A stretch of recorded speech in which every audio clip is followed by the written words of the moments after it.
கிட்டை பற்றி தெரிஞ்சுக்காமல் உங்களால் ஒரு டெவலப்பர் ஆகவே முடியாது. So what is Git? First point, version control system. Version control system example Instagram எடுத்துக்கலாம். ஸோ இன்ஸ்டாகிராமோட ஃபர்ஸ்ட் வெர்ஷன் 2010 ரிலீஸ் பண்ணாங்க. ஸோ இப்போ இருக்கிற கரண்ட் வெர்ஷன் இருக்கும்.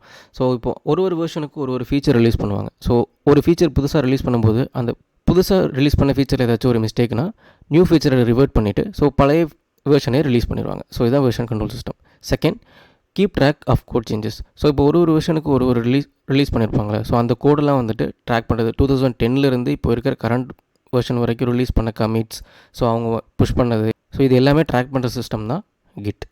Third point, use to collaborate on code. For example, ஒரு developer சென்னையில் இருக்காங்க, ஒரு டெவலப்பர் யூஎஸில் இருக்காங்கன்னு வச்சுக்கலாம். ஸோ 2 பேருமே சேம் ப்ராஜெக்ட்டில் தான் ஒர்க் பண்ணுறாங்க. ஸோ இவங்க ஒரு ஃபீச்சரில் ஒர்க் பண்ணுவாங்க, அவங்க ஒரு ஃபீச்சரில் ஒர்க் பண்ணுறாங்கன்னா 2 பேருமே ஒரே ரெப்போவில் அவங்க பண்ணுற கோடெல்லாம் ஸ்டோர் பண்ணி வைக்கிற இடம் தான் கிட் ரெப்போ. இவங்க பண்ணுற சேஞ்சஸை இவங்க புல் பண்ணி எடுத்துக்கலாம், அவங்க பண்ணுறதை இவங்களும் புல் பண்ணி எடுத்துக்கலாம்.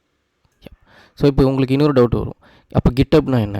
ஸோ கிட்டப் பற்றி தெரிஞ்சுக்கணும் அப்படின்னா கிட்டப்னு கமெண்ட் பண்ணுங்கள். ஸோ மோர் வீடியோஸ்க்கு ஃபாலோ பண்ணிக்கோங்க. தேங்க்யூ.